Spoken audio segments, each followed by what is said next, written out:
તો મિત્રો હવે એક અઠવાડિયું બાકી રહ્યું છે બરાબર. અઠવાડિયામાં શું કરવું એ આપણે જોઈએ કે એક અઠવાડિયું આપણે પ્લાન એ રાખવાનું કે આપણે 12 થી 14 કલાકનું ટાર્ગેટ રાખવાનું કે રોજ 12 થી 14 કલાક વંચાય.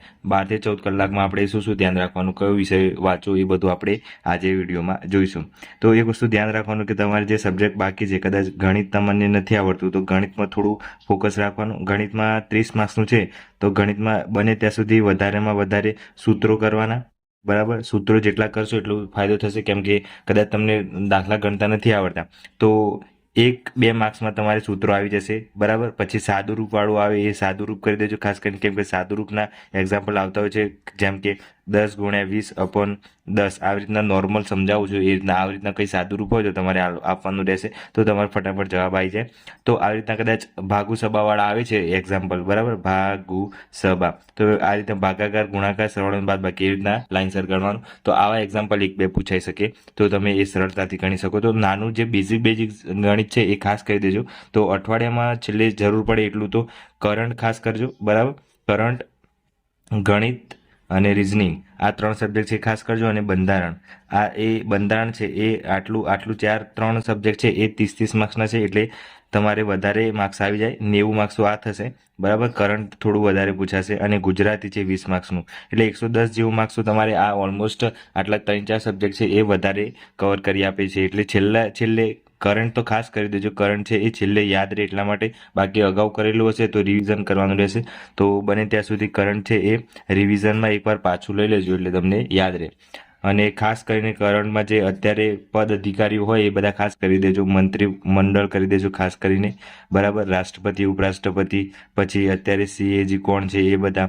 બરાબર, અને સુપ્રીમ કોર્ટના ન્યાયાધીશ કોણ છે એ બધા ખાસ કરી દેજો. તો એ પૂછાય છે, બંધારણમાં પણ પૂછાઈ શકે અને કરંટમાં પણ પૂછાઈ શકે. તો અઠવાડિયું બાકી છે તો અઠવાડિયામાં શું ધ્યાન રાખવું જોઈએ? તો અઠવાડિયામાં એ વસ્તુ ધ્યાન રાખવું જોઈએ કે આપણે એકવાર વીકમાં, હવે એક વીક રહ્યો છે એમ સમજીને એકવાર તમારે છે ને જાતે મોક ટેસ્ટ આપી દેવાનું છે.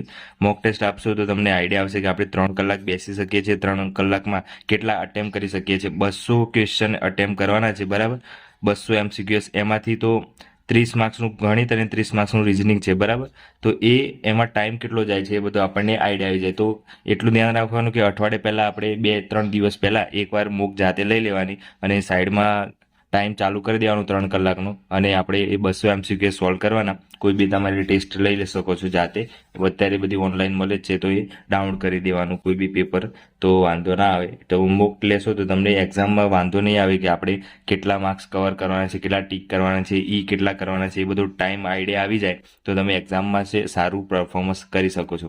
તો મૂક એકવાર આપી દેજો, તમને તો આઈડિયા આવી જાય કે આપણે 200માંથી કેટલા અટેમ્પ કરવા છે અને આપણને કેટલા આવડે છે, આપણી તૈયારી કેવી છે, એ બધું આઈડિયા આવી જશે. તો એકવાર જ આપજો અઠવાડિયામાં, પછી અઠવાડિયે ના આપતા બધા દિવસે એક દિવસ આપી દો એટલે તમને આઈડિયા આવી જાય. પછી તમારું જે વીક સબ્જેક્ટ છે એ એકવાર ખાસ જોઈ લેવાનું. જેમ કે કદાચ ઘણા ખરાય વિજ્ઞાન નથી કર્યું તો એ વિજ્ઞાન ખાસ કરી દેજો. એના પ્રશ્નો છે 1 લાઇનરમાં કદાચ પૂછી શકે છે તો એ 1 લાઇનરમાં આવી શકે છે વિજ્ઞાનના પ્રશ્નો. બહુ સારા કન્ટેન્ટ મૂક્યું છે એટલે 6-10નું છે એટલે 6-10માંથી વાંચી લેવાનું છે, બીજું કંઈ કરવાનું નથી. ફટાફટ વાંચી લેજો, જેટલા ટોપિક આપ્યા છે એટલું જ કરવાનું છે. અને રિઝનિંગ છે, રિઝનિંગના તો બધાને આવડતું જ હશે પણ ગણિત છે એ ખાસ કરી દેજો. બરાબર, અને બંધારણ છે એ બંધારણના જેટલા ટોપિક આપ્યા છે એ બધા કરી દેજો. અને અગાઉ આપણે વિડીયોમાં જોયા હતા એ પ્રમાણે અનુચ્છેદ એક ખાસ કરી દેજો. તો રોજના તમે દરેક સબ્જેક્ટ છે, કદાચ 8 થી 9 સબ્જેક્ટ છે તો દરેકને 1-1 કલાક આપો અને બાકીનું બધું પાછું રિવિઝન કરી દેવાનું એટલે 12 થી 14 કલાક થશે. હવે અઠવાડિયું છે તો અઠવાડિયામાં ખેંચી લેવાનું, બીજું કંઈ કરવાનું થતું નથી. તો ગણિતમાં ખાસ કરીને કયા કયા ટોપિક કરવાના, જેમ કે ઘનફળના જેટલા પણ સૂત્રો છે એ કરી દેજો. બરાબર, અને બીજું કે ત્રિકોણના કરી દેજો. બરાબર, મેં અગાઉ બધા કીધા છે એ પ્રમાણે ઘનફળના, ત્રિકોણના, લંબચોરસ, ચોરસ. બરાબર, પછી છે સમબાજુ, એ વધારે પૂછાય છે તો સમબાજુના કરી દેજો. પછી શંકુનું, પછી સમઘનનું, પછી વિષમ બાજુ ત્રિકોણ, એ બધા છે એ ખાસ કરી દેજો. પછી ગોળાનું છે એ કરી દેજો. પછી નળાકારનું છે. આટલા સૂત્રો ખાસ કરી દેજો. અને બેઝિક ગણિત ખાસ કરજો, બેઝિક ગણિત એ પૂછાશે ખાસ કરીને તો તમને ખાસું બેઝિક આવડવું હોવું જોઈએ. પછી મેન ચેપ્ટર છે ટકાવારી છે. બરાબર, પછી નફો ખોટ છે. બરાબર, સાદું વ્યાજ, ચક્રવૃદ્ધિ વ્યાજ છે. તો આ બધા જે વારંવાર પૂછાતા હોય છે એ ચેપ્ટર ખાસ કરી દેજો. મતલબ હવે કરવા જેવું તો નથી, પણ રિવિઝન છે, થોડું થોડું આપણને બેઝિક ગણતરી આવડે એટલે વાંધો આવે નહીં. રિવિઝન થોડું કરી દેવાનું, બીજું કંઈ છે નહીં. અને કરંટ છે એ કદાચ 5 મહિનાનું કરી દેજો. 5 મહિનાનું, જેમ કે જાન્યુઆરીથી કરશો તો પણ વાંધો નહીં. જાન્યુઆરી, ફેબ્રુઆરી, માર્ચ, એપ્રિલ, બરાબર, અને મે. તો આટલું થોડું કરી અને કરંટ પણ થઈ જશે. તો કરંટમાં બહુ એટલું બધું જાજુ નહીં પૂછાય, નોર્મલ જ પૂછાશે. અને પેપરનું લેવલ છે એ એટલું બધું હાર્ડ નહીં જાય, નોર્મલ જ રહેશે. એટલે ધ્યાન રાખવાનું કે મીડિયમ રહેશે. તો તમારે બને ત્યાં સુધી 150ની આસપાસ રાખવાના, બરાબર. 150ની આસપાસ માર્ક્સ હશે તો વાંધો નહીં આવે. કેમ કે જો 130 અને 150ની આસપાસ માર્ક્સ કવર થઈ જાય તો વાંધો આવે નહીં. જનરલ વાળાને તો 150 લાવવાના જ રહેશે. કેમ કે કદાચ મીડિયમ જો પીએસઆઈનું પેપર છે એવું નીકળ્યું કોન્સ્ટેબલનું, તો સમજી લેવાનું કે 150 પ્લસ જશે. અને જો પીએસઆઈનાથી થોડુંક લેવલવાળું હોય તો આપણે 130નો ટાર્ગેટ રાખવાનું, કે 130 આવી જાય એટલે આપણે સેફ છીએ એમ સમજવાનું. તો બને ત્યાં સુધી એક્ઝામમાં કવર કરવા માટે પાર્ટ આપેલા જ છે કે પાર્ટ એ અને પાર્ટ બીમાં કયા કયા કરવા.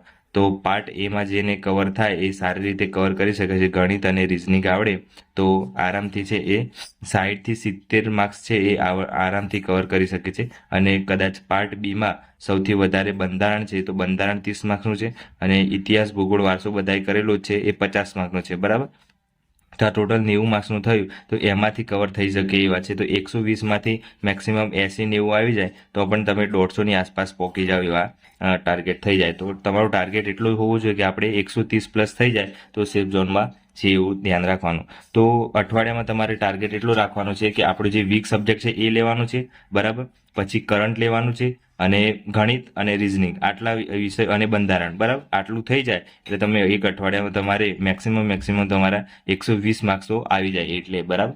તો ટાર્ગેટ એવું રાખવાનું કે કરંટ તો ખાસ કરી દેવાનું કે 5 મહિનાનું. એટલે આઈસી રાજકોટનું કરશો તો એમાંથી 1 લાઇનરના બધા સારા ક્વેશ્ચનો મળી જશે. તો એ રીતના ટાર્ગેટ રાખજો. અને 14 કલાક થવા જોઈએ રોજના. તો એક અઠવાડિયામાં તમે આરામથી તમારું જે બાકીનું હશે એ કવર કરી શકશો. તો વિડીયો ગમે તો લાઇક કરી દેજો, શેર કરી દેજો. તમારા જેટલા મિત્રો તૈયારી કરતા હોય એટલે એમને પણ યુઝફુલ થાય, બરાબર. અને ચેનલ પર નવા તો સબસ્ક્રાઈબ કરી દેજો.